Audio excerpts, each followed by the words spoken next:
dia. Bom dia a todos. Daremos início a mais uma sessão do Projeto EducaSUS.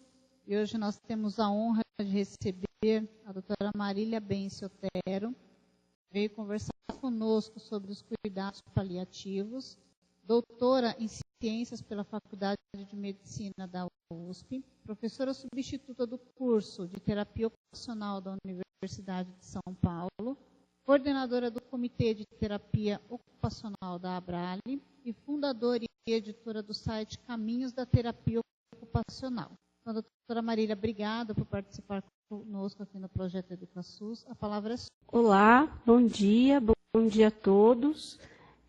Obrigada pela oportunidade de poder estar aqui e compartilhar um pouco sobre cuidados paliativos, que é um tema que me é tão caro e que acho que é tão importante, não é? Então, a gente vai ter uma aula. Obviamente que o tema de cuidados paliativos é um tema extenso. Para a gente falar em 20 minutos, é um recorte, mas do que eu entendo que seja o mais importante para que os profissionais de saúde todos possam, então, iniciar os seus estudos sobre cuidados paliativos e ver a relação disso com a prática hospitalar e com a prática em saúde, tá bem? Então, nós vamos aqui para a aula. Eu vou pedir desculpa se eu me atrapalhar aqui com os comandos todos. Tenham um pouquinho de paciência comigo, mas vamos lá. Então, o objetivo da nossa aula é abordar basicamente o conceito de cuidados paliativos e como que isso implica a prática clínica do profissional de saúde. A gente tem aqui a definição de cuidados paliativos.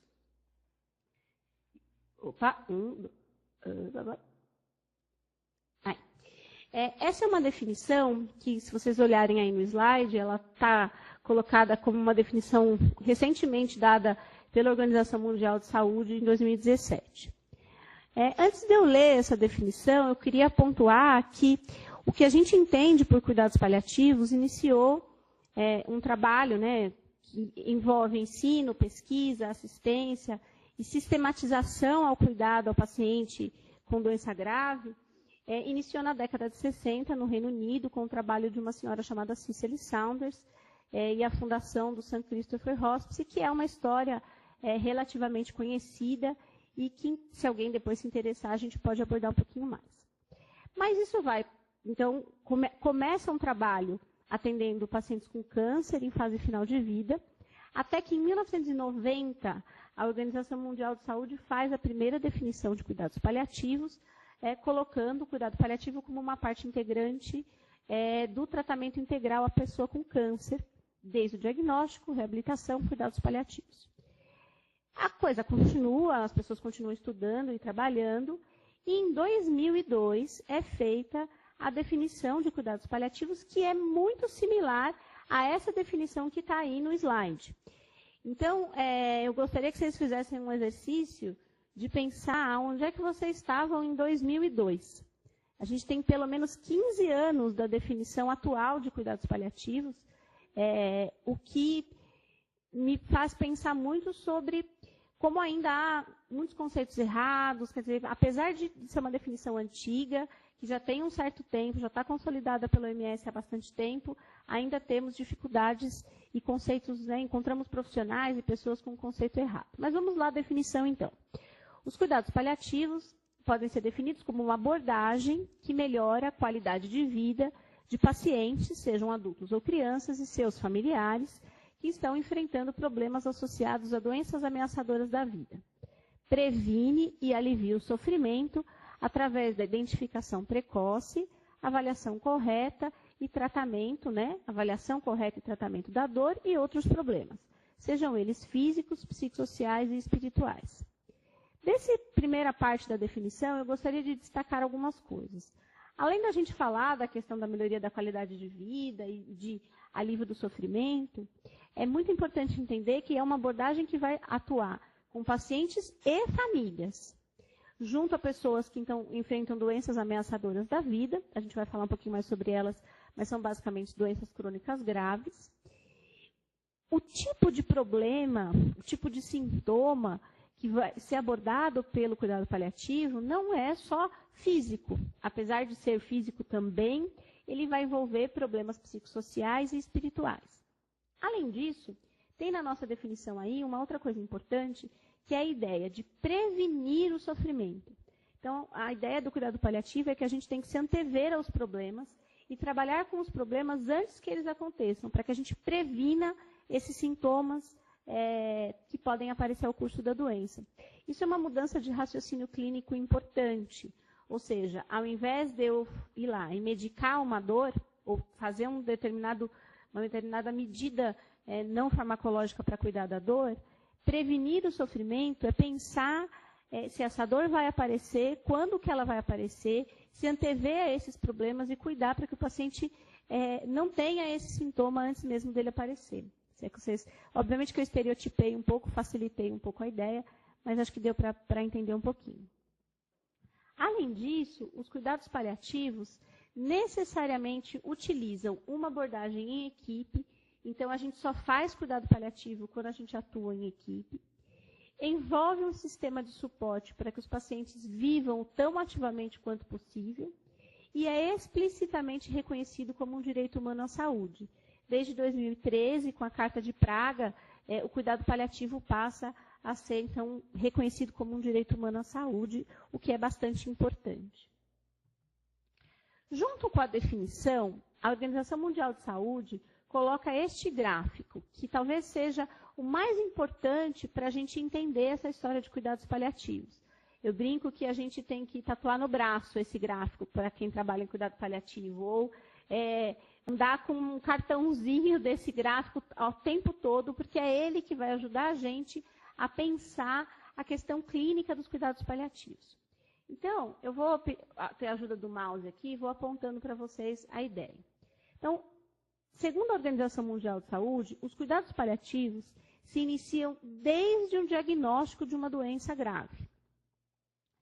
É claro que neste momento do diagnóstico, o tratamento que modifica o curso da doença é a prioridade no plano de cuidados do paciente. Mas já há algo possível a ser feito do ponto de vista da intervenção em cuidado paliativo, especialmente na questão de manejo dos sintomas e comunicação de notícias difíceis. Conforme o tempo vai passando e a doença vai evoluindo, esse movimento, quer dizer, esse plano de cuidados vai se invertendo. Os cuidados paliativos vão ficando com uma prevalência maior no plano de cuidados do paciente e o tratamento modificador de doença vai perdendo a sua eficácia. Até que a gente chega um momento que é um momento da doença mais avançada e que a gente vai falar então de cuidados paliativos exclusivos ou cuidados paliativos intrínsecos, enfim. É este momento em que eu tenho unicamente cuidados paliativos no tratamento do paciente até a morte do doente. Mas a assistência em cuidado paliativo necessariamente não termina com a morte do paciente e deve continuar havendo uma assistência à família no período de luto pelo tempo que for necessário. O senso comum coloca para a gente que cuidado paliativo é essa parte aqui, esse final do gráfico, e às vezes até bem no finalzinho mesmo. Mas a OMS já postula a importância, isso desde 2002, eu quero reforçar, que a gente tem desde o diagnóstico a necessidade de intervenção de cuidado paliativo de mãos dadas com o tratamento modificador de doença. Isso é bastante importante. Então, para quem que a gente vai trabalhar com esse tipo de abordagem? Para pessoas portadoras de doenças crônicas, especialmente portadoras de doenças crônicas graves, que a gente vai ter lá na definição o termo doença ameaçadora da vida. Pessoas com câncer, idosos frágeis, pacientes de alta dependência, pessoas com deficiência grave, por exemplo, pessoas com demências, falências orgânicas como doença pulmonar obstrutiva crônica, insuficiência cardíaca, sequelas neurológicas, pacientes de TCE, pacientes de AVE, pessoas com HIV/AIDS, pessoas com doenças degenerativas como esclerose lateral amiotrófica, esclerose múltipla e assim por diante. E veja, o importante, que se for para ficar alguma coisa dessa nossa conversa, é importante lembrar que a ideia do cuidado paliativo é desde o diagnóstico. E mesmo que a Cicely Saunders, que o começo dos cuidados paliativos tenha sido com o paciente em final de vida, a própria Cicely Saunders, que é essa senhora aí que está na foto para vocês, já dizia que cuidados paliativos não são uma alternativa de tratamento, mas uma parte complementar e vital a todo o acompanhamento do doente. Tá bom, Marília, mas o que do ponto de vista da assistência, do ponto de vista da clínica, o que faz de diferente o cuidado paliativo, ou quais são os pilares, né, da assistência? Então, a gente vai ter alguns que nós vamos abordar brevemente cada um deles, mas, basicamente, a gente tem a prevenção e o controle de sintomas, o manejo de sintomas, e é muito importante lembrar essa ideia da prevenção dos problemas e dos sintomas. A ideia do paciente e da família como uma unidade de cuidados, ou seja, cuidar da família com tanto empenho quanto se cuida do paciente, porque a família também está sofrendo. É uma mudança naquele paradigma de que a família é uma extensão da equipe, ou de que o nosso papel junto à família é orientar determinados procedimentos. A ideia aqui é que a família tem que ser cuidada junto com o paciente, tanto quanto. A promoção da autonomia e da independência dos pacientes, lembrando a diferença entre autonomia e independência. Autonomia é a capacidade de tomar decisões e independência é a capacidade de fazer sozinho determinadas atividades. A intervenção sempre associada com a esfera psicossocial e espiritual. A comunicação é um eixo fundamental da assistência, especialmente a comunicação de notícias difíceis. Os profissionais de cuidados paliativos têm um treinamento muito grande para a comunicação de notícias difíceis. E sempre em equipe multiprofissional. Quando a gente fala de controle de sintomas, tem um pequeno exemplo aqui, uma pequena roda, uma flor, um exemplo gráfico, para mostrar que o controle de sintomas é um eixo central da nossa prática. Veja, esse P1, P2, P3 é profissional. Não importa a profissão, tá? Médico, enfermeiro, fisioterapeuta, psicólogo, assistente social, terapeuta ocupacional, fono, enfim. Vamos tentar pensar diferentes profissionais. Sim, existe uma parte, essa partezinha que está em branco aqui, que há uma especificidade do profissional na sua área de atuação. Mas todos os profissionais têm que ter um conhecimento mínimo sobre manejo de sintomas e sobre intervenção, seja farmacológica, seja não farmacológica de controle de sintomas. Então, a proposta é que, por exemplo, um terapeuta ocupacional como eu precisa conhecer um pouco sobre medicação, por exemplo. Não significa que eu vá fazer uma prescrição de medicamentos, mas significa que eu vou poder orientar a família se ela me fizer uma pergunta. Ou eu vou compreender que se ela me falar sobre morfina, eu não vou fazer uma cara de assustada, porque eu sei o que está acontecendo e para que é aquele medicamento. E vice-versa. O médico também vai ter que entender um pouco sobre o posicionamento do paciente no leito, vai ter que entender um pouco sobre órtese, sobre grupo, ou enfim. A ideia é que todo mundo precisa ter um certo conhecimento mínimo para fazer uma intervenção. Então, a gente brinca que a gente não trabalha cada um no seu quadrado quando a gente fala de cuidados paliativos. Além disso, o manejo de sintomas precisa ser compreendido pela ideia de dor total. A Cicely Saunders, lá na década de 1960, ela já falava, né, que qualquer dor não tem somente um componente físico, tem componentes espirituais, sociais, a pessoa está sofrendo na sua totalidade. E a gente expande isso para a ideia de sintoma total. Ou seja, qualquer sintoma, dispneia, dor de barriga, tristeza, falta de ar, não importa. Todos os sintomas, todas as coisas que o paciente traz, tem um caráter individual e subjetivo. E há uma interação entre fatores biológicos, sensoriais, afetivos, até mesmo culturais, para determinação, interpretação e expressão de cada sintoma. Então, a gente sempre trabalha com essa ideia do sintoma total. Opa! Como eu comentei com vocês, a assistência à família vai ser uma parte inerente aos cuidados, entendendo que a família tem um sofrimento que é próprio, e que vai viver dificuldades no processo de adoecimento, no qual a história e os conflitos da família vão estar potencializados. Então, é papel da equipe e de toda a equipe, não é papel do psicólogo, não é papel do assistente social, ou seja, de toda a equipe, promover escuta, apoio e orientação à família. Claro que vão ter intervenções específicas, como eu comentei lá naquele nosso esquema. Mas a escuta, o apoio e a orientação são um papel, são uma função de todos os profissionais. E nesta ordem, né, é preciso primeiro escutar e oferecer apoio, para depois a gente fazer a orientação adequada para a família. E, portanto, a gente vai precisar de uma comunicação aberta e ativa, lembrando que a comunicação exige estar disponível para o outro, exige um processo de confiança e de vínculo, lembrando que a comunicação envolve a linguagem verbal e não verbal, e a gente parte do pressuposto que sim, a verdade precisa ser sempre dita ao doente, mas é uma verdade lenta e progressivamente suportável. Então, esse conceito de que as informações têm que ser dadas ao longo do processo e que as decisões têm que ser tomadas ao longo do processo é muito importante para cuidados paliativos. Ou seja, a gente não vai comunicar notícias difíceis na hora da intercorrência, ou pelo menos não deveria fazer isso, né? O mundo real é um pouquinho difícil isso acontecer. Mas do ponto de vista do conceito, é sempre trabalhando com a verdade que é lenta e progressivamente suportável desde o diagnóstico. O luto, apesar daquele gráfico falar do luto depois da morte do paciente, luto é qualquer reação à perda. E é importante lembrar que o luto começa desde o diagnóstico também, em que essas perdas concretas ou simbólicas, tanto para a família quanto para o paciente, vão sendo trabalhadas ao longo do processo, mas sim o tratamento, o cuidado deve continuar após a morte do paciente. Para quem se interessar, esse processo de luto antes da morte do paciente, a gente dá o nome de luto antecipatório. Como eu comentei com vocês, o mundo real, a gente falou de conceitos, o PowerPoint, ele aceita muita coisa, né? No mundo real e possível, a gente tem recursos limitados e possivelmente, né, a maior parte dos serviços não vão ter como ter equipes de cuidados paliativos para atender todos os pacientes desde o diagnóstico.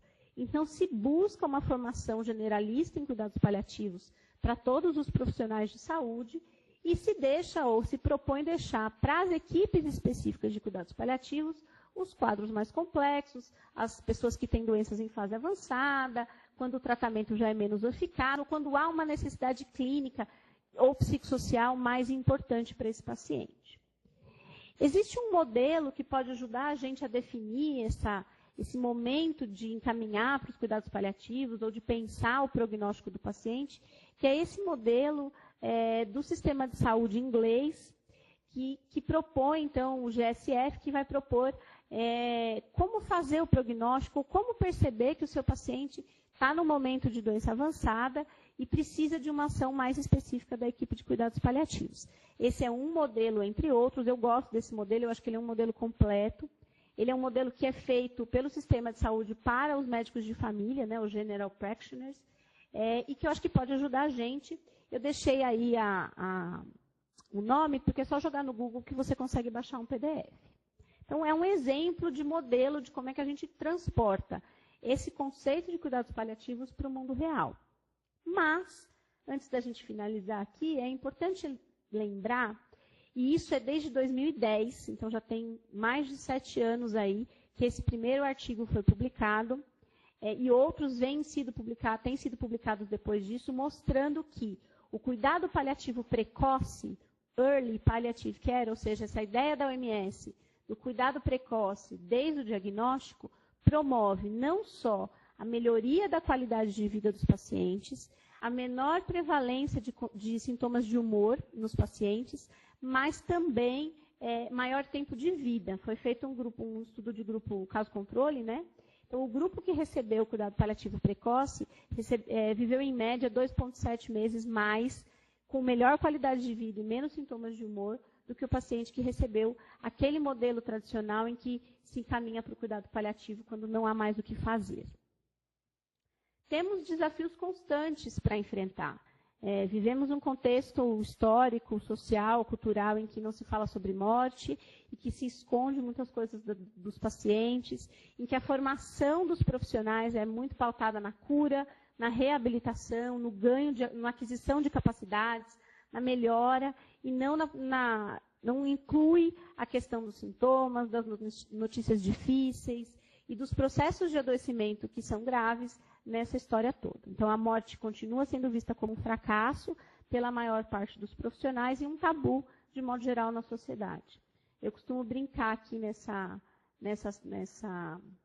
meu mouse aqui não está me ajudando muito. Mas, normalmente, né, eu venho da área da reabilitação, a gente aprende desta forma, né, que o paciente vai estar mais dependente e vai melhorando. Eu brinco que o cuidado paliativo é a seta ao contrário. Né? Necessariamente, os nossos pacientes vão piorar há mais ou menos tempo, e é importante que o profissional entenda essa necessidade de cuidados e esses diferentes momentos. O começo do gráfico, o meio do gráfico e a fase do cuidado paliativo exclusivo.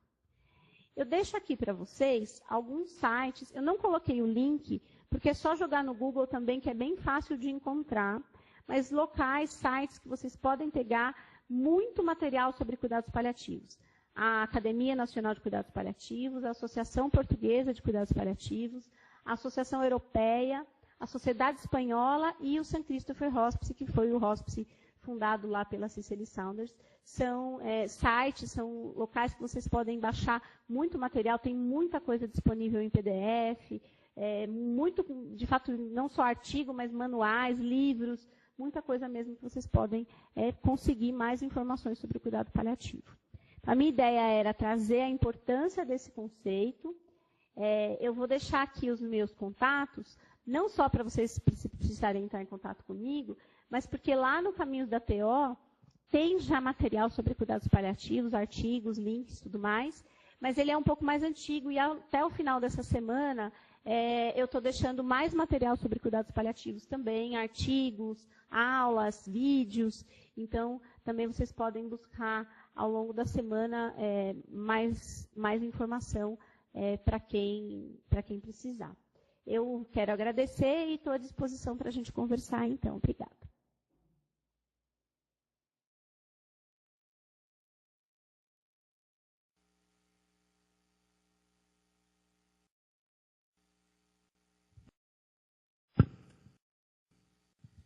Obrigada, doutora, pela apresentação. Está aberto agora para perguntas. Quem tiver dúvida pode mandar no chat ou está solicitando a vez, tá bom? Eu tenho uma pergunta aqui, duas, e aí à medida que for surgindo eu vou subindo, tá bom? A primeira é sobre os cuidados paliativos em casa. Como e quando ele já pode estar recebendo em casa. Vai ser supervisionado a partir de um médico, né? Mas como que começa? Então, lembra da história da verdade lenta e progressivamente suportável e que, do ponto de vista do conceito, o cuidado paliativo deve ser feito desde o diagnóstico? Então, a ideia é que quando a gente propõe a ação de cuidados paliativos no domicílio, a gente está falando de cuidados paliativos desde a atenção primária. A gente está falando de cuidados paliativos não só na hora que o paciente está no momento final ou no momento mais grave, mas desde o começo. Entretanto, eu sei que a maior parte, né, dos pacientes acaba sendo atendida pelas equipes de cuidados paliativos mais para o final da vida, etc. O que acaba acontecendo é que, para que o paciente esteja em casa e receba o cuidado paliativo em casa, ele tem que ter, minimamente, uma equipe que vá acompanhar, uma equipe que dê retaguarda necessária para as intercorrências, que possa oferecer medicamentos adequados para o controle de sintomas, suporte multiprofissional e que esse domicílio também tenha uma retaguarda e uma rede de suporte para cuidar do paciente em casa. Existe um certo senso comum de que é melhor morrer em casa, mas isso não é necessariamente verdade. Sim, é desejo dos pacientes, ou da maior parte dos pacientes morrerem em casa. Mas o melhor cuidado é feito onde há maior infraestrutura para o cuidado ao paciente. Então, o cuidado paliativo em casa, ele é um objetivo importante, desde que você tenha, de fato, toda essa rede de suporte, porque senão você faz uma coisa muito capenga, na falta de palavra melhor, e isso acaba sendo um mau cuidado, porque o paciente não vai ser assistido da maneira que necessita. Então, ele deveria ser desde o começo, mas se ele for ao final da vida, ele tem que ter toda uma estrutura em equipe, com retaguarda 24 horas, com retaguarda de dispensação de medicamento, especialmente opioide, que é um tipo de medicamento que é difícil dar essa retaguarda em muitas cidades, em muitos locais. Então, isso é uma coisa que precisa ser verificada também, para que o paciente vá para casa com cuidado e em segurança.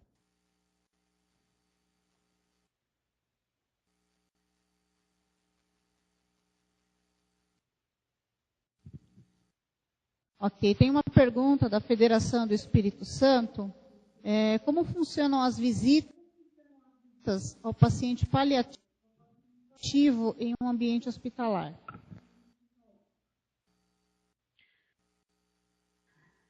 Visitas. Na verdade, a visita é o mais aberta possível. Então, necessariamente, deve ser 24 horas. Pode receber visita de adulto, de criança, de bicho de estimação, enfim. Então, se você está trabalhando num hospital de cuidados paliativos ou numa enfermaria de cuidados paliativos, necessariamente as regras institucionais têm que ser mais flexíveis para que você dê esse suporte adequado para o paciente e para a família. Então, a visita ela deve ser o mais aberta e flexível possível, e de preferência aberta mesmo. Quer dizer, eu venho, até recentemente, eu trabalhei num hospital aqui em São Paulo chamado Premier, em que, por exemplo, as visitas eram 24 horas, é permitida visita de criança, é permitida visita de animal de estimação, enfim. A visita, a regra ela tem que ser muito flexibilizada, porque a importância é o cuidado adequado ao paciente e não a regra institucional, se você me fiz entender.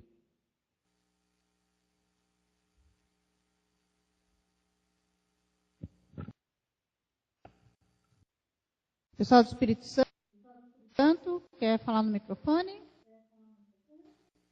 Tem alguma dúvida? Quer complementar?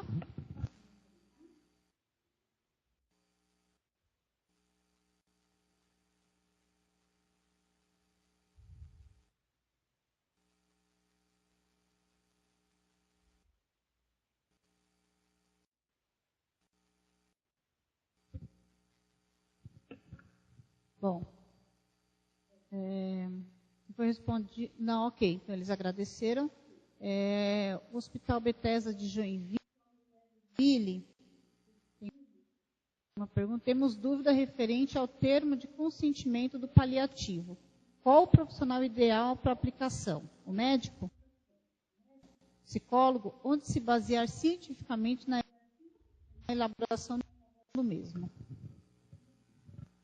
Eu queria que a turma aí me explicasse um pouquinho melhor o que é termo de consentimento paliativo. Só para eu acho que eu entendi a pergunta, mas se vocês pudessem me explicar um pouquinho mais o que vocês quiseram dizer com esse termo, para facilitar aqui a minha resposta, por favor.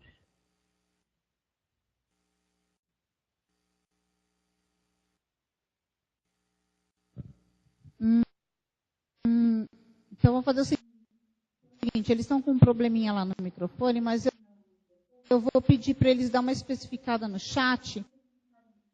Ah, tá, sem medidas invasivas. Acabei de ler. O que eles querem. Tá.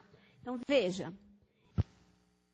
É por isso a importância da compreensão do conceito de cuidado paliativo. Então, o cuidado paliativo é o cuidado multiprofissional focado no manejo de sintomas e na comunicação de notícias difíceis para o paciente e para a família, focando autonomia e independência desde o diagnóstico. Quando a gente fala de medidas não invasivas, ou não ter medidas invasivas, ordem de não ressuscitar, etc., a gente está falando de uma pequena parte do que é cuidado paliativo. E ela precisa ser trabalhada desde o diagnóstico ou o mais cedo possível. Ou seja, eu não posso deixar para discutir ordem de não ressuscitar na hora que o paciente está parando dentro da UTI. Porque isso vai dar um imbróglio. Isso não é cuidado paliativo. Entendem? Então, é muito importante discutir isso ao longo do processo. E aí a gente tem duas questões que podem ajudar vocês. Eu não sei se eu posso escrever nesse chat. Posso? Porque o seu Nelson vai me ajudar aqui, só para eu colocar o nome certinho para vocês, tá? Então, uma das coisas que existem na legislação brasileira, na verdade, na regulamentação do Conselho Federal de Medicina, é o que a gente chama de diretivas antecipadas de vontade. Então, vou escrever aqui, ó, não tá indo. Foi. Vamos lá. Muita calma nessa hora. Diretiva. Oh, meu Deus. Diretiva antecipada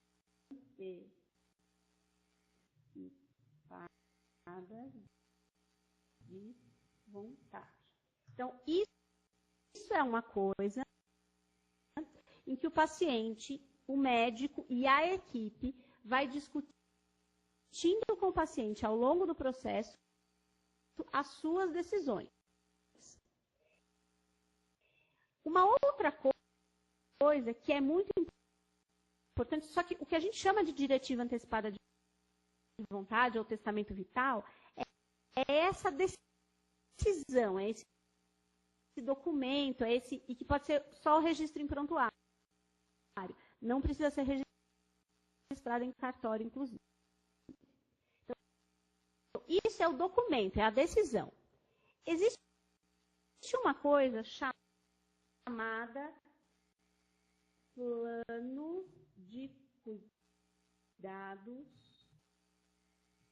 avançados, ou em inglês, oh meu senhor,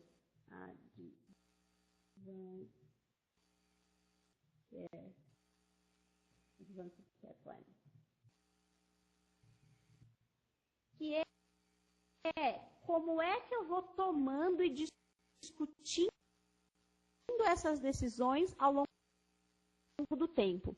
No site do St. Christopher, que eu deixei para vocês, inclusive, eles têm um roteiro de cuidado de plano... Eu escrevi errado, mas acho que deu para entender, né? De plano de cuidados avançados, que é muito bom. Então, o que eu estou querendo dizer isso? Eu estou querendo dizer que a ordem de não ressuscitar, o termo de não ressuscitar, não é termo de cuidado. A gente não está falando de cuidado paliativo. A gente está falando de cuidado paliativo quando a gente discute isso ao longo do processo. Temos um outro problema aí. E quem discute? Todo mundo, na verdade. Claro que a decisão médica tem um peso importante, porque a decisão por procedimentos ou não é uma decisão médica, mas a discussão disso é de toda a equipe junto à família e ao paciente. E eu não posso deixar para discutir isso na hora do enrosco. Apesar de, sim, muitos pacientes vão vir para a gente com essa questão. Só que nós temos mais um porém ainda nessa história de ordem de não ressuscitar, ou enfim. Não entubar, não reanimar, toda essa história. Na alimentação artificial, hidratação. Esta não é uma decisão necessariamente da família. Ela é uma decisão técnica. E isso é muito importante, porque cuidado paliativo também não é um cardápio em que a família ou o paciente decidem o que querem ou o que não querem. Porque existe um conhecimento técnico e uma necessidade de verificar se aquele procedimento é indicado para aquele momento do paciente ou não. Eu vou juntar com uma pergunta que eu li ali, que é a diferença do cuidado do paciente que está no começo da doença ou para o paciente que está em terminalidade. Eu vou pedir para o seu Nelson me ajudar aqui de novo, para ele colocar o slide do gráfico. A gente consegue colocar um slide aqui de novo? Será que a gente consegue? Só para facilitar a nossa vida? Porque vai ter a ver com isso que a gente estava conversando. Ou seja, as decisões precisam ser mais para cima. Elas precisam ser elas precisam ser proporcionais na medida em que eu sei o momento do cuidado do paciente. Então, se eu tenho um paciente no diagnóstico, medidas invasivas podem e devem ser muito necessárias, inclusive. Entretanto, se eu tenho um paciente em final de vida, que tudo é esse que eu devo fazer. Porque se eu pergunto para a família, você quer que eu faça tudo, ou coisas desse tipo, você está transferindo uma responsabilidade para a família, que é uma responsabilidade que é técnica. Ou seja, o que muda é a prioridade. Se eu tenho um paciente neste momento, nesse primeiro terço do gráfico aqui, o objetivo da intervenção é ganhar funções, é reabilitar, é aumentar capacidades, é mudar o curso da doença. E o paciente pode, inclusive, mudar o curso da doença. Um câncer em remissão e ele sai da curva muito bem, obrigada. Muitos pacientes vão continuar nesse gráfico. Quando eu tenho o meio do caminho, eu vou pensar em manutenção de capacidades, diminuição de velocidade das perdas, e vou ponderar sempre o custo-benefício de uma determinada intervenção. É o doente com Alzheimer que eu vou ponderar sim em fazer uma cirurgia de protetização de quadril se ele caiu e teve uma fratura de fêmur, se ele está neste momento do gráfico. Quando o paciente está neste momento final, aí não, aí a gente vai chamar de cuidados paliativos exclusivos. E por isso a importância da gente entender o que é trabalhar cuidados paliativos, porque cada momento é cada necessidade diferente e o consentimento do processo de medidas invasivas não é cuidado paliativo. Ou ele é uma pequena parte de um processo que tem que ser feito ao longo do tempo, por todos os profissionais. Eu sei que o mundo real não é exatamente assim. Mas, se eu não tenho esse conceito claro, eu continuo perpetuando de que falar sobre cuidado paliativo vai falar sobre decisão de medida de final de vida invasiva ou não. E não é isso. Se vocês baixarem lá o que é plano de cuidados avançados, é muito mais. São decisões que estão para além dessas, especialmente porque essas são decisões que são da equipe. Porque o prognóstico do paciente é que vai te ajudar a definir se é necessário ou não. Por isso que aquele modelo do GSF que eu deixei para vocês pode ajudar a perceber essa diferença. Não sei se eu ajudei nas perguntas.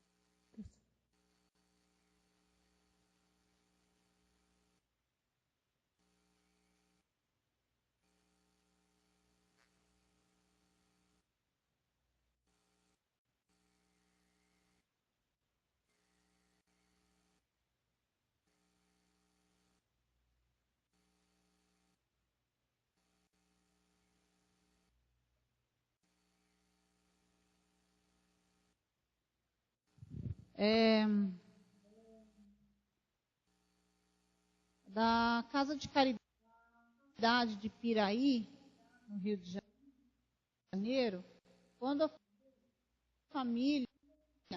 família não autoriza a informar o diagnóstico a cliente saúde.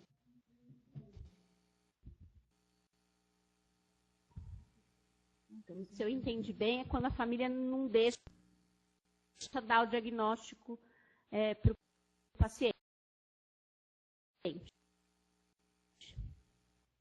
O que acontece? Nós temos duas questões aí. A primeira é uma questão legal. Então, se o paciente é uma criança ou se o paciente é um idoso com algum tipo de processo demencial ou um paciente com sequela de AVC que tenha um transtorno cognitivo, do ponto de vista legal, a família pode tomar essa decisão. Tá? E eu estou dizendo isso do ponto de vista legal. Se eu tenho um paciente adulto, acima dos 18 anos, nas suas capacidades mentais plenas, mesmo que a família diga que não quer que o diagnóstico seja dado ao doente, do ponto de vista legal, a equipe tem obrigação de dar esse diagnóstico ao doente. Lembra que eu falei que a verdade é lenta e progressivamente suportável? Então, informar um diagnóstico ou uma má notícia, seja ela qual for, porque muitas vezes não é só o diagnóstico. Uma alta, o paciente que não vai voltar a andar, ou que não vai voltar a comer, não é? Então, informar esse diagnóstico é informar aos poucos, com tempo. Então, a gente só faz bom cuidado paliativo se a gente começa a trabalhar o quanto antes. O que a gente não pode obviamente que a gente não vai fazer uma cariação, botar a família, o paciente e dizer, ó, então vocês se entendam aí, porque vocês precisam conversar sobre esse assunto. A gente não vai fazer isso, a gente vai poder mediar essas relações. Mas o que a gente não pode é embarcar neste processo que a gente chama de conspiração do silêncio. Ou seja, a família não quer que eu informe o diagnóstico e eu digo, não, então tá bom, eu não vou informar. Eu não estou dizendo que a gente vai enfrentar a família e dizer, sim, nós vamos informar, sim, senhora.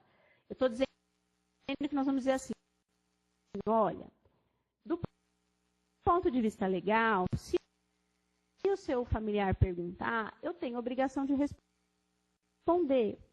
Olha, se é uma criança, ela está perguntando sobre isso, talvez ela queira falar sobre esse assunto.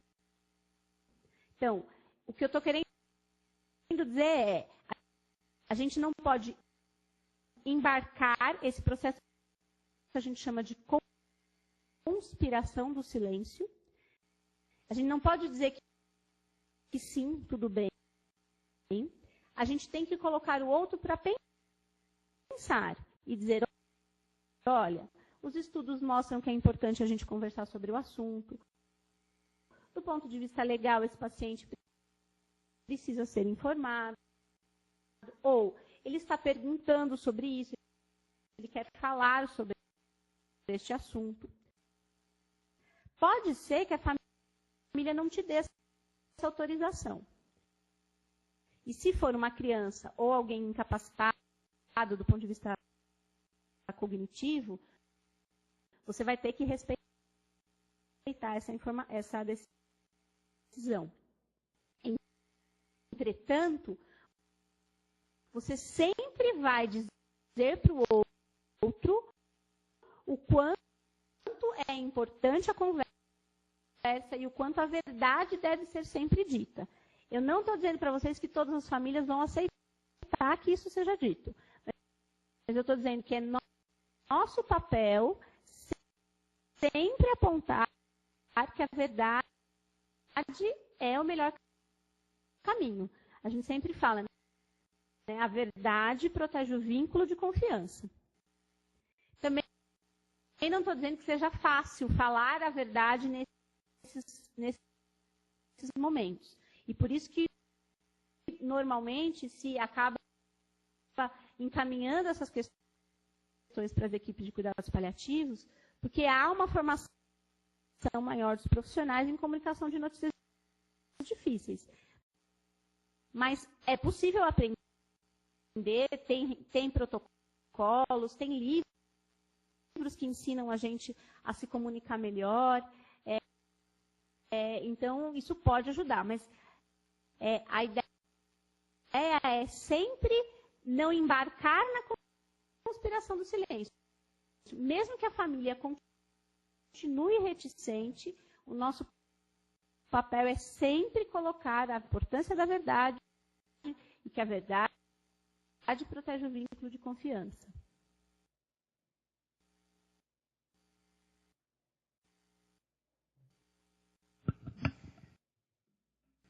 Ok, pessoal do Rio de Janeiro, se tiver respondido a pergunta, dá um ok, tá bom?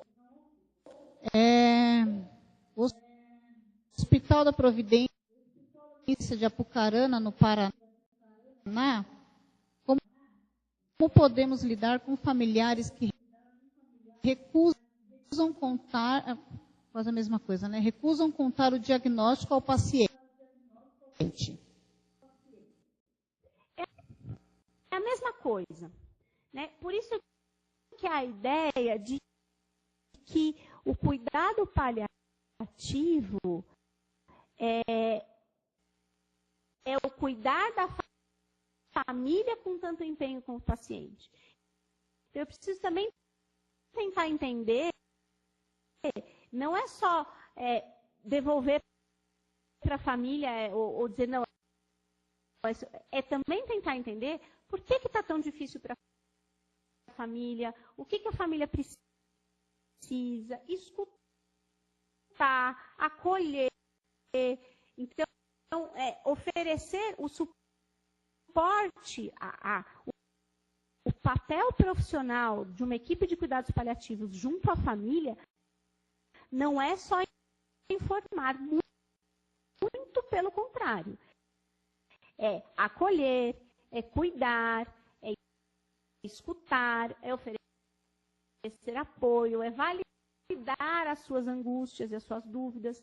Né? Na hora que a família também diz para nós, olha, eu não quero que fale, eu vou dizer que sim, a verdade precisa ser dita ao doente, mas eu também vou validar que a família está nesse movimento por cuidar, por uma preocupação genuína e legítima com aquele familiar. Então, é por isso que o empenho de cuidar da família é muito importante. O atendimento às famílias em cuidado paliativo não pode ser resumido ao contar informações. Porque a orientação, lembra lá do slide? É escuta, apoio e orientação. Então, primeiro eu tenho que entender a família, entender o que está acontecendo, para depois oferecer as orientações e informações adequadas.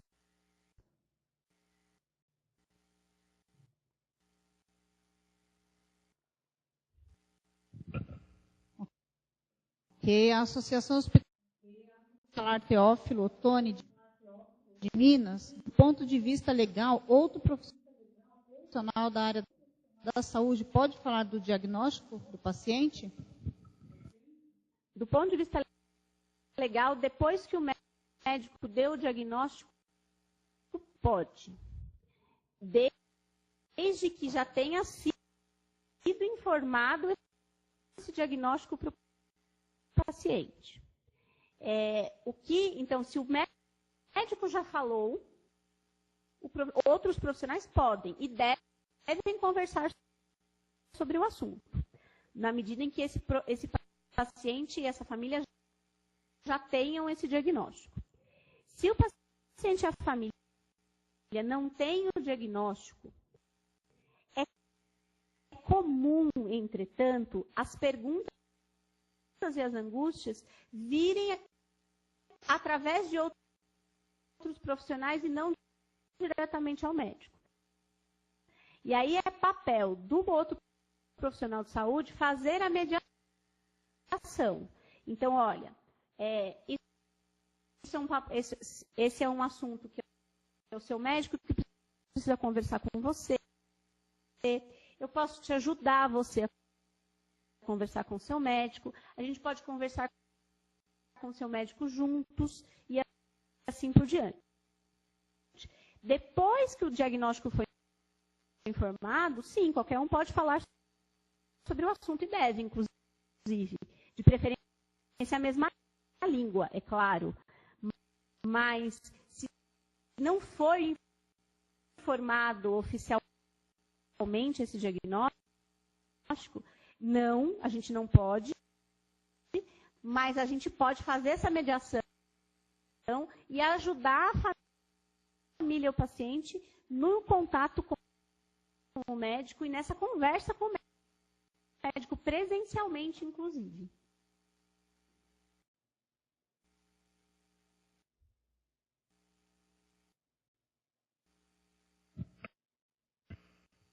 Ok.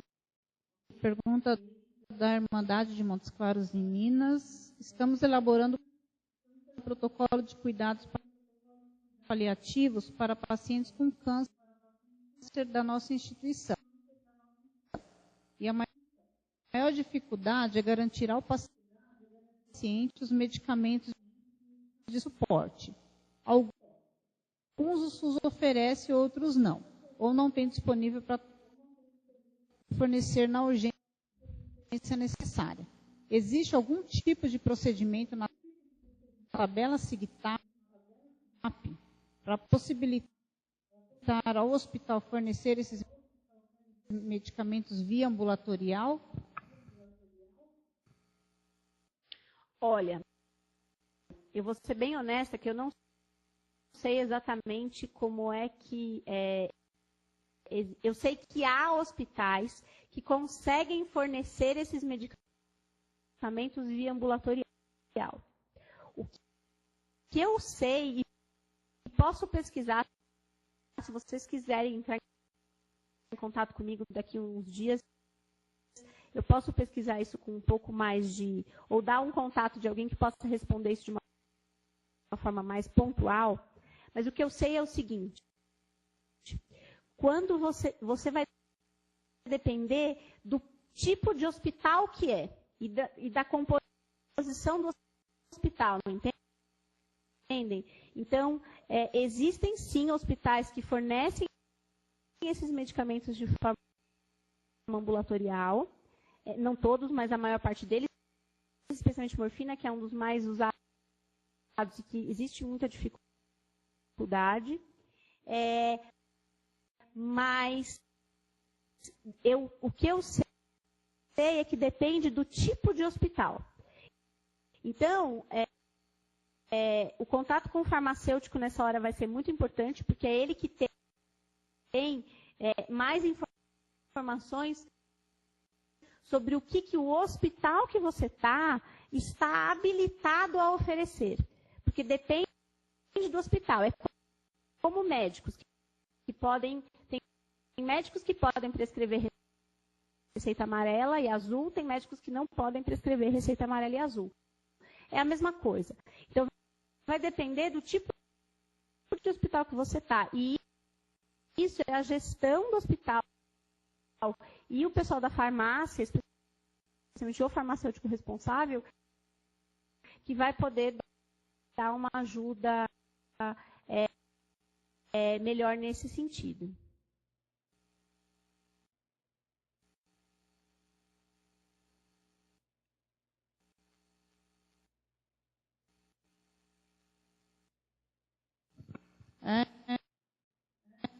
Claro, se tiver respondido, dá um ok, tá bom? Teófilo Totônia, ainda em Minas. Qual seria a melhor forma de abordar a família no momento do óbito?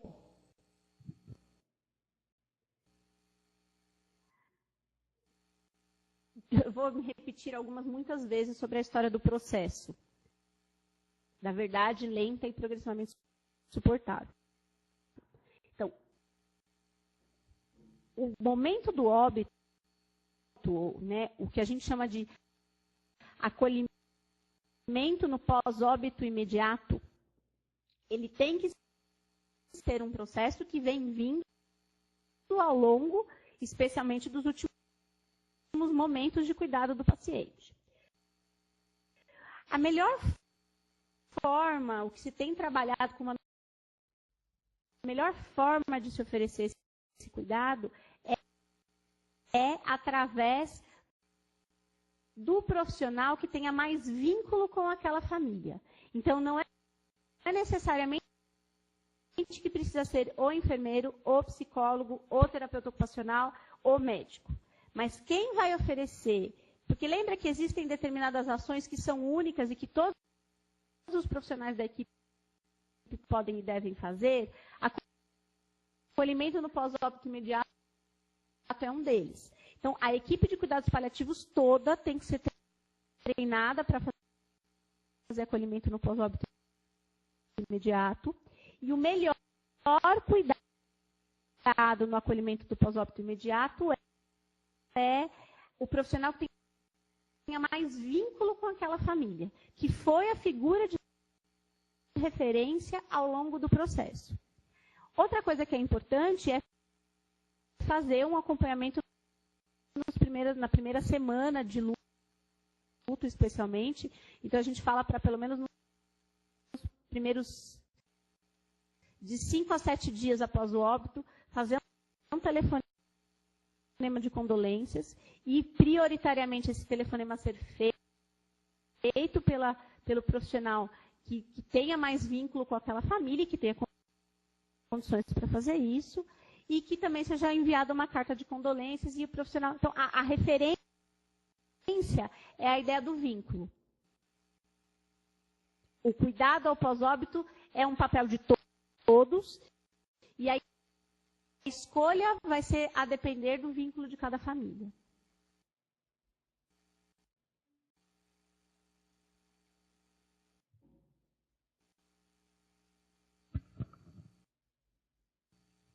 Ok. Vamos lá para a faculdade de São José do Rio Preto. Pessoal, bom dia. Pode falar no microfone.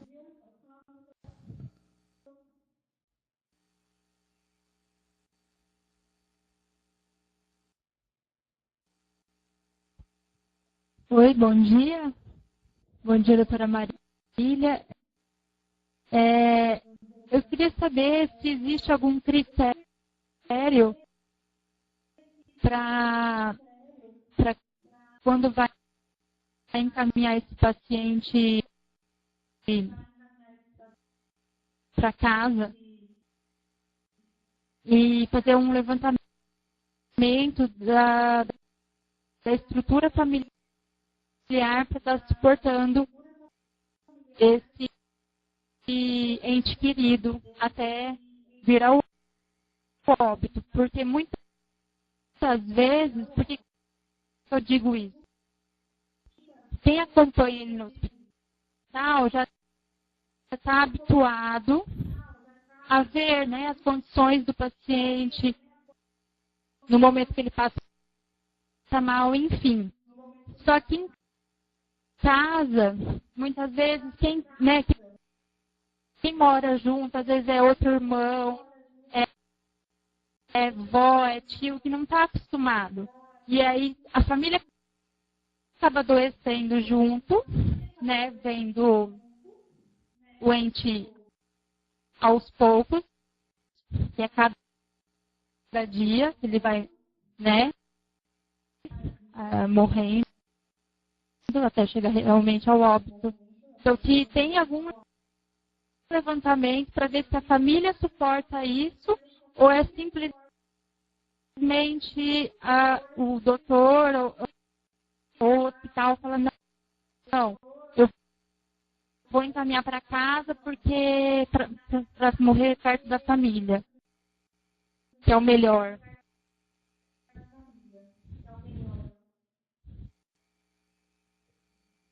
Então, eu entendo o que você está falando e é comum, além de tudo, não só a família sofrer, mas o paciente bater no pronto-socorro rapidinho, porque a família não dá conta de ficar com esse paciente em casa. Normalmente ele vai para a UTI e muitas vezes acaba desconstruindo um trabalho que foi feito anteriormente.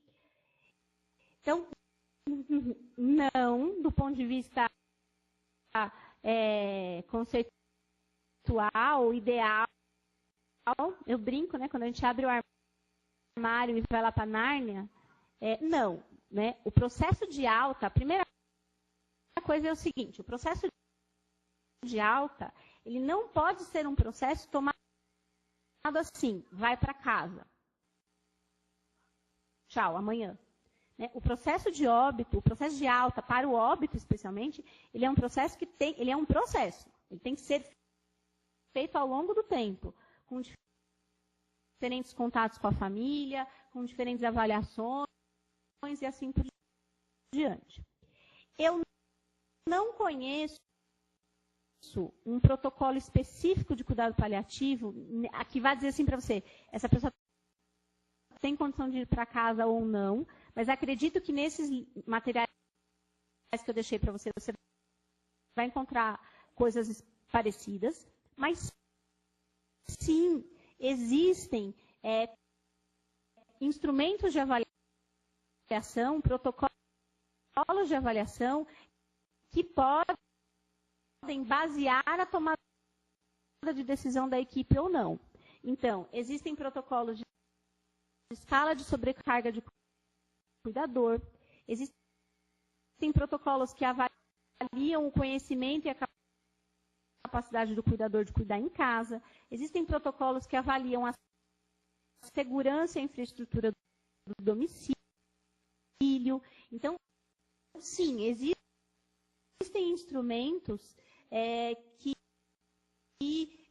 podem te ajudar nessa decisão, instrumentos que são de cuidado paliativo ou que não são de cuidado paliativo, vai depender um pouco aí do que você precisar e que vai ter que também se haver um pouco com a sua realidade. Sempre lembrar que o instrumento, quando a gente fala de pesquisa, ele é sempre, né, você vai seguir ele certinho. Quando a gente fala de clínica, é importante você ver se ele se adequa à sua realidade. Mas sim, existem instrumentos de avaliação familiar, existe o próprio genograma, o mapa de relações familiares, a escala de Zarit, que é uma escala de sobrecarga de cuidador. Eu posso deixar lá no Caminhos da TO, que eu disse para vocês, eu posso deixar todos esses materiais, tá? Existem escalas de avaliação de domicílio, seja do ponto de vista de infraestrutura, seja do ponto de vista de organização dos cuidados. Existe uma escala de avaliação familiar, que é uma escala que vem da enfermagem, inclusive, que é muito boa, que chama escala de Calgary. Não sei se você conhece, talvez possa te ajudar. Então, sim, tem materiais que vão poder te ajudar, sim. Eu deixei esses, são alguns nomes, mas eu posso te passar e deixar esses materiais para você. Como eu prometi deixar o material da aula, eu posso deixar esses que vocês estão perguntando. E aí pode ser acesso para todos, porque isso, de repente, pode ajudar a todos no serviço de vocês. Mas a alta não deveria ser uma decisão arbitrária. E ela só deveria ser feita se, de fato, o cuidado vai poder ser provido no domicílio. Porque, senão, você está cometendo uma iatrogenia, né? Uma coisa, quase uma violência com esse paciente e com a família. Apesar de eu saber que isso acontece, tá?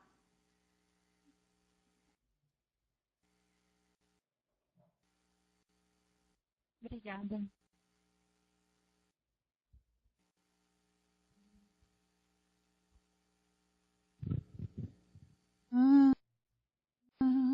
Deixa eu ver.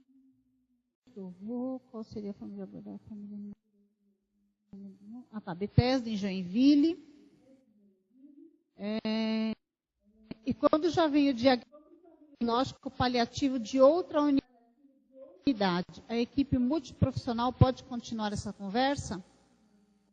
Deve. Ou o médico da unidade de recebimento terá que verificar novamente? Não. Quer dizer, veja, para mim é muito estranho essa ideia de diagnóstico paliativo ou alguma coisa nesse sentido. Porque cuidado paliativo é um cuidado que vem desde o diagnóstico. Eu estou entendendo que talvez você esteja falando sobre diagnóstico de doença avançada ou de terminalidade ou de fase final de vida, que são coisas diferentes, tá?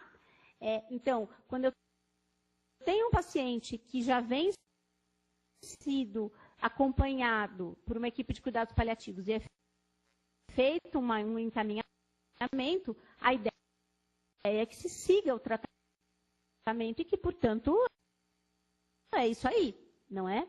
Se você está falando do diagnóstico de uma doença avançada, na medida em que ele tenha esse diagnóstico anterior, você precisa pelo menos conversar sobre isso. Se o médico da unidade vai ou não dizer que é isso ou que não é, ou vai mudar de opinião, etc., é uma outra coisa.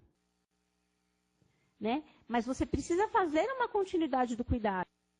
Então, a gente sempre costuma dizer, né, que como é que a gente conversa com as famílias, ou como é que a gente começa a conversar com os pacientes?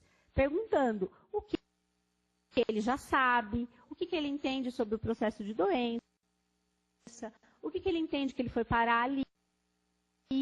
Então, mais do que o papel ou do que o diagnóstico que venha da outra equipe, o que importa para nós é o que o paciente e a família entendem do que está acontecendo. E aí você deve continuar essa conversa, né?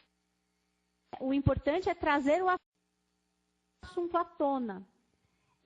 O processo de decisão, de prognóstico, né? Ele é um diagnóstico médico, mas veja, você tem que conversar, porque já vinha uma história. Então, sim, eu preciso conversar, mas não é conversar dizendo sim ou não, está certo ou está errado. Mas é conversar sobre o que o outro entende sobre o processo, o que ele sabe, se ele tem dúvidas, se você precisa mediar a conversa dele com o médico, porque podem haver dúvidas específicas do diagnóstico, e assim por diante. Você vai ver que muitas vezes os pacientes não têm dúvidas especificamente sobre o diagnóstico deles, mas sobre se ele vai sofrer, se ele vai ser cuidado, como é que vai ser a família. E isso são coisas que toda a equipe deve reforçar. O cuidado, validar as preocupações e assim por diante. Então, o processo de comunicação, só resumindo, ele não é um processo informativo somente. Ele é um processo de entender o que o outro sabe, entender o que o outro está entendendo daquele processo, entender o que ele quer saber, para que aí a gente faça as comunicações. Não é informar. Informar é um pedaço do processo. E é um pedaço que não é o maior, inclusive. A maior parte é essas muitas conversas, porque isso também é uma outra coisa importante. Né? Outras pessoas já perguntaram sobre a questão da família e sobre, né, como é que eu falo com a família que não aceita, ou o diagnóstico que não quer que conte, assim por diante.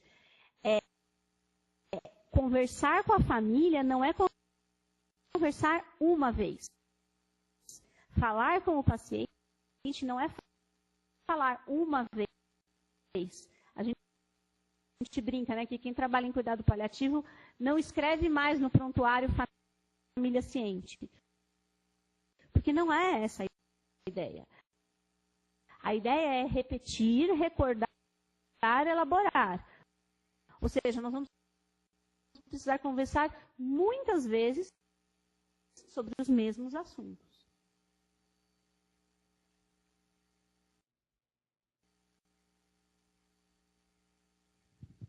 Pessoal de Joinville, dá um ok aí, se tiver respondido, por favor. E o Hospital São Marcos, de Nova Venécia, no Espírito Santo, no caso dos profissionais envolvidos nos cuidados paliativos do ponto de vista emocional, você teria algumas dicas para enfrentamento do profissional mediante a situação, para que o profissional consiga demonstrar domínio e controle emocional frente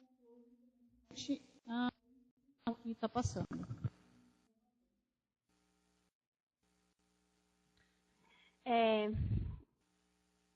Veja, tem duas coisas na sua pergunta. A primeira delas é que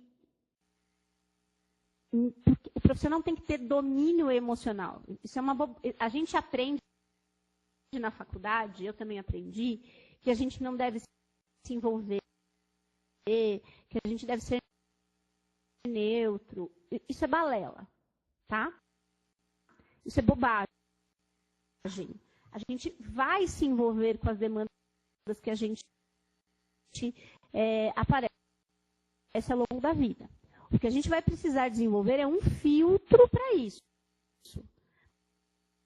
Mas sim, vai ter paciente que você vai praticamente levar para casa, que você vai sonhar, que você vai ajudar a vender trufa, que você vai fazer campanha para fralda e assim por diante. Eu estou dizendo coisas que eu já fiz. Mas desde que seja claro para você de que você está ultrapassando tanto o seu limite. Vai ter paciente que você vai chorar junto, vai ter paciente que você vai no funeral, sim, porque é o seu luto também que está sendo elaborado ali. Então, essa ideia de um certo domínio das emoções é uma ideia muito perversa para os profissionais. É óbvio que eu não posso me descontrolar, eu tenho que ter um certo manejo da situação, um certo filtro da situação. Isso a gente aprende primeiro com o tempo, com as múltiplas demandas ao longo da vida que vão aparecendo. Mas tem, sim, jeitos da gente trabalhar com isso de uma forma melhor. A primeira delas é ter conhecimento técnico, porque o conhecimento técnico ajuda a gente na tomada de decisão, na compreensão dos processos. Então, estudar sobre o que está acontecendo, sobre cuidado paliativo, sobre comunicação, sobre família, sobre prognóstico, é muito importante. Outra coisa é a gente poder reconhecer os nossos próprios limites. E trabalhar em equipe é poder dizer para o outro, olha, eu não vou dar conta de fazer o acolhimento no pós-óbito dessa família, porque está muito difícil para mim. Né? A gente tem também uma ideia de que falar para o colega de que a gente não sabe, ou de que a gente não consegue uma coisa, é quase que um demérito, e muito pelo contrário. Porque se a gente assumir os limites, a chance da gente atropelar a situação é muito menor. Eu sou adepta de que todo profissional de saúde deveria fazer terapia, mas isso é uma coisa, uma particularidade, uma posição pessoal, por um referencial teórico que eu adoto, né, para intervenção do ponto de vista psicanalítico.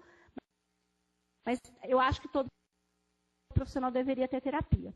Mas se você não gosta, não quer fazer terapia, ou acha que isso não faz parte da sua história, é importante que o profissional tenha, sim, os seus próprios momentos de lazer, os seus convívios com a família, os momentos em que você recarrega as suas energias, porque senão você não dá conta. Claro que o mundo real, a sobrecarga de trabalho, acaba potencializando esse burnout, né? Essa coisa dessa exaustão que os profissionais vivenciam. Mas eu diria que primeira coisa, a primeira dica é tirar da mochilinha, tirar do peso das costas, essa ideia de que a gente não se envolve, porque a gente se envolve sim. Segunda coisa, a gente tem que ir encontrando filtros. Ter conhecimento técnico, ter suporte emocional, ter rede familiar, ter momentos de lazer, religião pode ser um outro recurso bastante importante para o apoio profissional. São alguns das coisas que você vai precisar cultivar na sua vida para que você continue trabalhando com essas dificuldades, não é?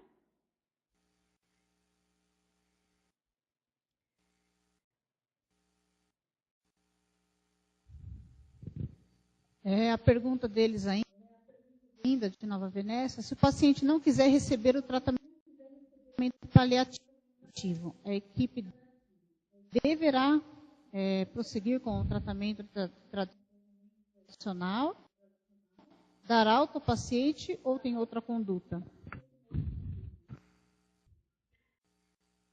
Depende. Depende do que você entende que é o papel da sua equipe. Então, por exemplo, Eu, trabalhando numa equipe de cuidados paliativos, na hora em que o paciente não quer, não aceita, usualmente a gente transfere. A gente transfere para outra equipe, para outro hospital ou para outras linhas de cuidado, porque não faz sentido um paliativista não fazer cuidado paliativo.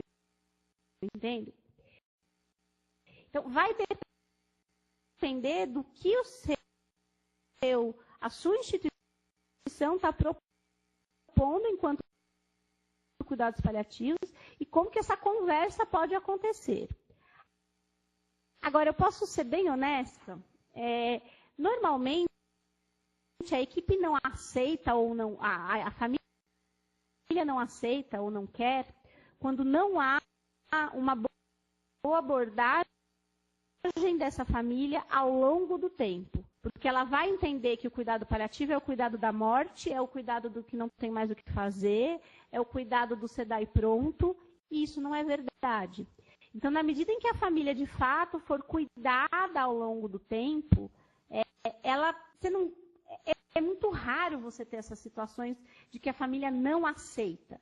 Se a família não está aceitando, ou o paciente não está aceitando, é porque provavelmente a abordagem ou está muito em cima da hora, ou seja, se deixou para conversar sobre muita coisa no fim da vida, no final da curva, na hora da intercorrência, ou porque foi feito poucas abordagens, ou abordagens inadequadas com a família. Eu trabalho com cuidado paliativo há quase 15 anos, talvez, por aí, não mais, 13 anos. Eu trabalho com cuidado paliativo há 13 anos. A gente viveu uma vez, eu vi uma vez uma situação de uma família de jeito nenhum aceitar a história de cuidado paliativo e a gente pediu a transferência dela. E, na verdade, ela não aceitava muito mais por uma questão financeira, porque a paciente que estava doente tinha uma pensão muito grande e sustentava toda a família, então aquela paciente não podia morrer de jeito nenhum, tinham outras questões envolvidas. Mas, veja, o processo de cuidar da família não é esse processo de, então tá bom, então a senhora não aceita, tchau. É o processo de, olha, nós estamos começando a conversar sobre isso. Olha, então amanhã a gente vai marcar outra conversa amanhã. Olha, a gente vai conversar de novo hoje à tarde. Então, o processo de trabalhar o que é cuidado paliativo, o cuidado à família, ele é um processo longo, lento, construído e inúmeras repetições de contatos, não necessariamente do mesmo profissional, mas não é uma abordagem que vai dar conta da família, a não ser que a família entenda já previamente, senão ela não vai, não é essa a ideia, né? Ainda mais com o senso comum. Então, teoricamente você encaminha, mas eu faria a reflexão do quanto de fato essa família está sendo e como ela está sendo abordada. Pessoal de Nova Venécia, respondido? Alguém tem mais alguma dúvida? Alguma pergunta? Bom, enquanto não surge mais nenhuma pergunta, doutora Marília, eu vou deixar aberto mais um pouquinho para que a senhora possa dar continuidade, por favor. Então, eu acho que a gente conversou aqui sobre assuntos que são bastante importantes, né? Mas eu gostaria que vocês tentassem perceber como há uma costura em tem um certo eixo condutor de todas as perguntas que foram feitas, que tem a ver com o conceito, e por isso a importância de que cuidado paliativo não é o cuidado da morte, ou não é o cuidado da terminalidade. Cuidado paliativo é um cuidado processual em que se começa o mais precocemente possível, para que as coisas possam ser feitas e ditas no tempo da família, no tempo do paciente, no tempo da equipe. E que falar sobre cuidado paliativo ou fazer cuidado paliativo não é necessariamente morrer em casa, ordem de não ressuscitar, ou, enfim, ou informar ou não um diagnóstico. né? Não é isso que diz se a gente está fazendo ou não cuidado paliativo. O que diz se a gente faz o cuidado paliativo, ou melhor, o que os princípios e os guides, né, o que o cuidado paliativo nos guia a fazer, é exatamente a necessidade de um processo, de um cuidado ao longo do tempo, de um cuidado de repetição, de um cuidado que envolve o cuidado à equipe, que envolve o manejo da comunicação, e que, para isso, ele precisa de tempo, né? A gente não pode resumir o cuidado paliativo a momentos finais ou a tomadas de decisões pontuais. Doutora Marília, tem uma pergunta também aí no chat, que é da Casa de Caridade Piraí, no Rio. Como proceder quando o paciente não autoriza informar o diagnóstico para a família? É a mesma coisa que a gente estava conversando sobre a conspiração do silêncio antes, só que ao inverso. Então, do ponto de vista legal, o paciente tem esse direito de não consentir informar o diagnóstico à família. Entretanto, como a gente sabe que paciente e família são uma unidade de cuidados, eu não posso embarcar nesta conversa. Então, eu tenho que dizer a verdade. Sim, do ponto de vista legal, enquanto você não me autorizar, eu não posso e não devo conversar, não vou conversar sobre a sua família, com a sua família sobre esse assunto, mas cuidar da família é importante, se a sua família também está sofrendo, talvez seja importante conversar sobre esse assunto. Você não quer pensar melhor sobre isso? E você, profissional, retomar essa conversa no segundo momento. Você pensou? O que você acha da gente conversar com a sua família? O que você acha da gente fazer algum tipo de abordagem? Eles estão preocupados? Ou, enfim, o que seja. Então, não, né, do ponto de vista legal, sim, o paciente pode não querer informar e a gente tem que respeitar, mas a gente não precisa embarcar nisso dizendo que então tá bom, então pronto e acabou. Mas a gente pode e deve conversar sobre o assunto para que a gente possa cuidar da família também. Pessoal de Piraí, respondido?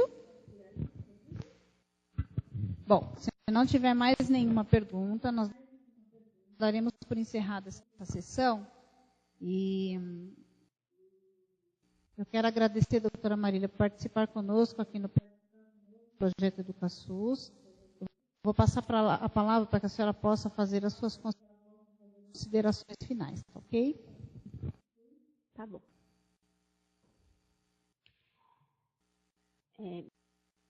Então, eu queria mesmo agradecer, é muito bacana ver como a educação à distância pode chegar nos mais diferentes lugares. Eu espero muito que eu tenha ajudado que a gente comece a pensar melhor nessa questão do conceito de cuidado paliativo, porque isso faz toda a diferença. Como eu falei para vocês, eu vou disponibilizar esses materiais que vocês perguntaram. Eu anotei aqui, não sei se vocês perceberam que eu estou fazendo algumas anotações. Então, eu anotei esses temas que apareceram na nossa conversa e eu vou procurar deixar a referência bibliográfica específica sobre esses diferentes assuntos que vocês trouxeram. Não prometo fazer isso hoje ainda, mas prometo deixar lá no site hospedado para vocês fazerem o download desses materiais que eu comentei e a partir desses temas que vocês levantaram para que a gente possa continuar e para que eu possa ajudar vocês aí na continuidade do estudo sobre esse assunto.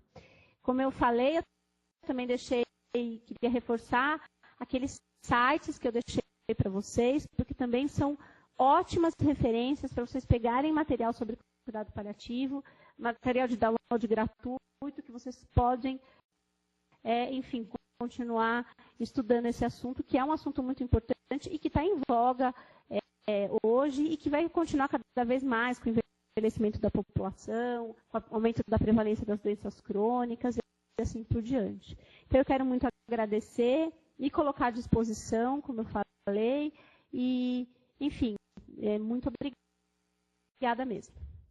Doutora Marília, nós é que agradecemos participar aqui conosco. Obrigada a todos e até a próxima. Abraço.